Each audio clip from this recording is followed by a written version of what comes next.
আজ আছে আমাদের একটা বউ ভাতের নেমন্তন্ন, পাশের বাড়ির দাদার বউ ভাত। তো আমি সাজুগুজু কমপ্লিট করে ফেলেছি। এমা এখন দেখছি তো আমি লিপস্টিকই পরি, একটু লিপস্টিক পরছি আর কি। আমার লিপস্টিক পরা ডান, এখন আমি ফুল রেডি। কেমন লাগছে আমাকে বলো বলো। এমা দেখো রিয়া আবার মডেলিং করছে।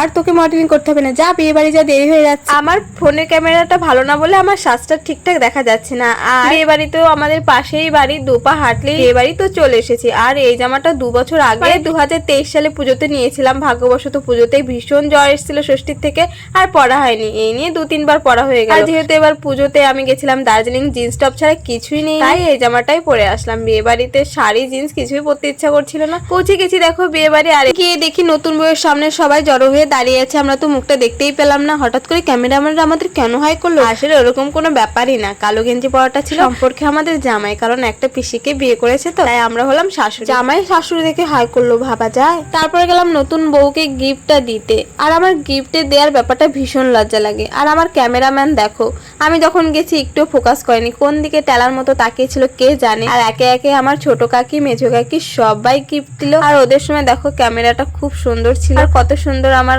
কাকিরা হেঁটে মডেলিং এর মতো গিফটটা দিয়ে আসলো। সত্যি আমার ফোনটাও যা যা সেজেছি কিছুই মনে হচ্ছে না। একটা ভালো ফোন কিনতে হবে গাইস। সবাই বেশি বেশি করে আমার ভিডিওটা দেখো যাতে আমি একটু ফোন কিনতে পারি। এই যে আমাদের নতুন বৌদি। তারপর বৌদিকে বললাম একটু তাকাও, দুটো ফটো তুলবো। ফটো তুলে এখানে আমি ভেবেছি একটু নিজের ফটো তুলবো। আর দেখো আমার ক্যামেরা ছিল না, সাজ বোঝা যাচ্ছে, কিছু বোঝা যাচ্ছে না। গরিব মানুষ গাইস, এই ক্যামেরা নিয়েই চলতে হবে। তারপর দেখা হয়ে গেলো আর একটা বৌদির সঙ্গে, বলছে আমার ভিডিও দেখে, তাই বৌদির সঙ্গে একটু সেলফি তুলে নিলাম। তারপর একটু ফাঁকা হলে নতুন বৌদির সঙ্গে একটু ভিডিও করে নিলাম। বৌদিকে বললাম হাই করতে, বৌদি করলো। সাথে পুরনো বৌদিও ছিল, মানে বাড়ির 2 বউ আর কি। তারপর দেখতে গেছিলাম নতুন বউয়ের খাট সাজানো হয়েছে কিনা। এখন দেখি বডি এখনো সাজেনি, খাট তো দূরের কথা, কেবল চুল সেট করছে। 9:30টার বেশি বেজে গেল, এখনো চুল সেটই হলো না বরের। এরপর একটু ফুচকা খাবো বলে ফুচকা স্টলের দিকে এসছি। আর এখন দেখছি আমার ভাই কখন থেকে ফুচকা খাচ্ছে। তারপর ফাইনালি চান্স পেলাম। সচরাচর কোনো বিয়ে বাড়িতে পাড়ায় আমি এখনো ফুচকার চান্স পাইনি, আজকে পেয়েছি, এটাই আমার কপাল। হাইয়েস্ট পাড়ায় বিয়ে বাড়িতে আমি কালকে 8টা ফুচকা খেয়েছি। আমি তো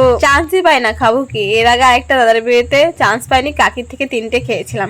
এরপর আমি আর কাকি চলে এসেছি একটু গেটের সামনে, সবাই ডান্স করছিল তাই দেখছিলাম। আর সত্যি কথা বলতে খেতে গেছিলাম প্রথমে, চান্স পাচ্ছি না। ভাবলাম আমি কেন একা নাচ দেখবো, আমার সাথে তোমাদেরও দেখতে হবে, দেখতেই হবে।